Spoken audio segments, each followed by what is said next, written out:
chacun ici pour dire à Valérie, Valérie, on est vraiment fiers de toi. Parce que je vois la campagne que tu es en train de faire, la capacité qui est la tienne à rassembler des gens si différents.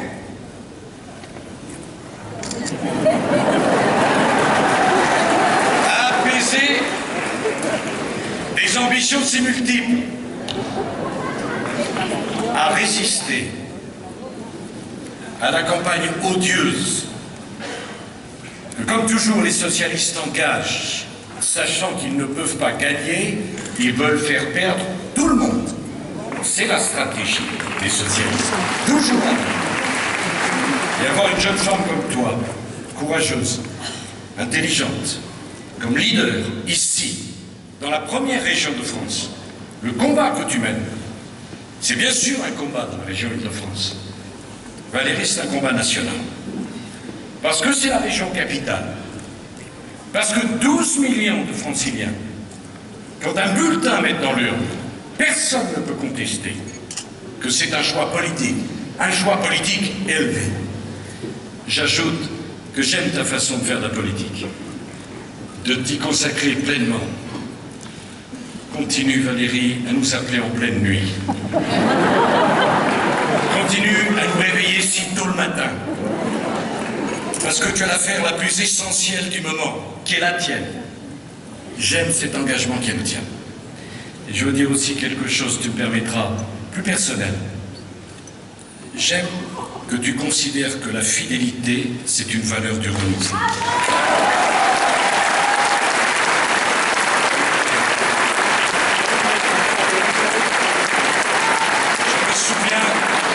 Je me souviens de la jeune ministre, à nos côtés, avec François Fillon. Tu étais courageuse.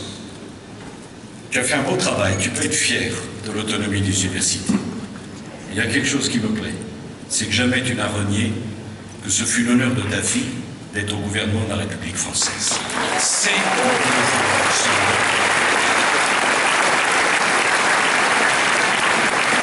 mes chers amis, ce combat, vous le menez ensemble.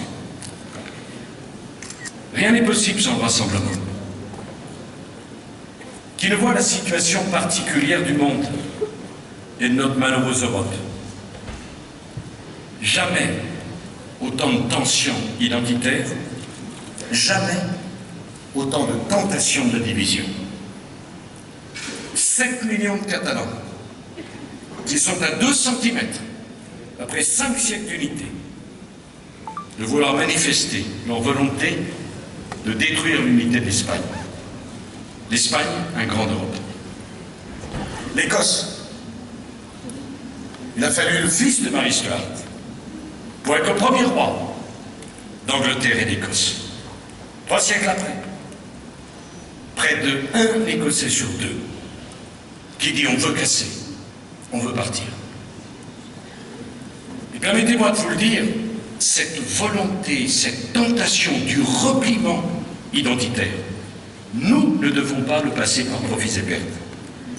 Nous devons essayer de comprendre pourquoi, de la même façon, celui qui est né en France, 3e génération, parce que ses grands-parents étaient étrangers, se sont moins intégrés en France aujourd'hui.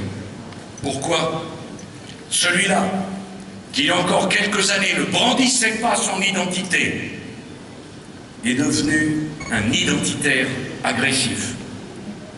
Je ne reviendrai pas sur les débats sur l'homoparentalité, sur l'homosexualité, sur les débats sur le mariage pour tous.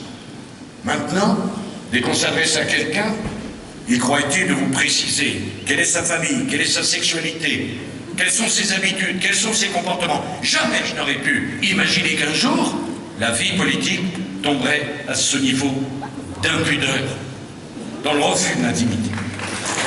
Il y a deux façons de traiter cette question. Il y a la façon de la nouvelle pensée unique, ceux qui sont tellement intelligents, qui sont à un niveau d'altitude où l'oxygène est tellement rare, qui sont si peu nombreux à essayer de respirer, et qui voient cela avec dédain, avec mépris. Puis il y a les autres, nous, qui devons essayer de comprendre pourquoi. Pourquoi cette violence? Pourquoi cette brutalité? Pourquoi cette peur? Je pense que dans l'idée qui est la tienne, Valérie, de rassembler tout le monde, tu as fait un choix indispensable, qui a donné de l'espoir et qui a également coûté. Parce qu'ici, à cette tribune, cher Chantal, il y a les femmes et les hommes qui ont fait un effort. Et partout, c'est la même chose. Et dans la composition de la liste, vous m'entendez bien, vous pourrez faire un effort, tous. Parce que si on veut s'élargir, il faut accepter des gens différents. Pour s'élargir et non pas pour se rétrécir. C'est facile de dire le rassemblement. Mais de la même façon qu'on ne se réconcilie pas avec des gens avec qui on ne s'est jamais fâché. On fait la paix qu'avec les ennemis d'hier. Et on construit ensemble qu'avec ceux qui étaient des adversaires et qui deviennent des partenaires. Mais de la même façon, il faut que ce rassemblement, et c'est pourquoi j'aime ta personnalité, il faut le faire dans la clarté. Ce rassemblement, mes chers amis, ne doit pas être un prétexte à la trahison des attentes qui sont les vôtres. C'est un rassemblement dans la clarté. Nous nous battons tous côte à côte pour tourner la page de 5 années de François Hollande. Pas faire à moitié socialiste, à moitié nous. C'est ça. Je viens de recevoir un message de Jean-Christophe Lagarde qui va faire un meeting à Perpignan et qui a dû prendre un avion. Les centristes et nous, les centristes de l'UD et nous, ne sommes pas les mêmes. C'est justement pour ça que nous apportons chacun quelque chose. Mais l'accord que nous avons passé, c'est un accord pour construire l'alternance. C'est un accord pour mener un combat contre François Hollande, contre la gauche, contre les socialistes pour le redressement de la France. Ce n'est pas un accord sur l'ambiguïté. Il n'y a pas d'ambiguïté dans le combat de Valérie Pécresse. Et par ailleurs, il va falloir qu'on continue à faire cet effort. Parce que le rêve de la nouvelle pensée unique serait qu'au fond, on prenne la moitié d'une idée de gauche, la moitié d'une idée de droite, les plus intelligents à droite, les plus intelligents au centre, ceux qui sont intelligents à gauche, et on fait le mixte.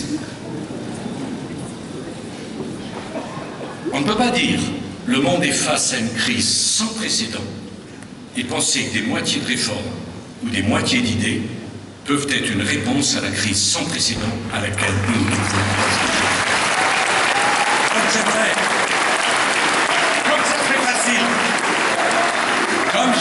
Comme ça serait facile, cher François, que tous les gens de bonne volonté se mettent ensemble pour construire un truc qui finalement ne gêne rien, ni personne. Quand on ne veut gêner personne, on finit par gêner tout le monde. Il y a des choix à faire qui sont des choix très difficiles, qui nécessiteront beaucoup de courage, beaucoup plus compliqués qu'on l'imagine. La tentation face à une crise de cette nature, c'est la tentation du consensus. Ce pourrait être d'ailleurs, Valérie, la tentation pour toi et ton équipe. Cette tentation est mortifère.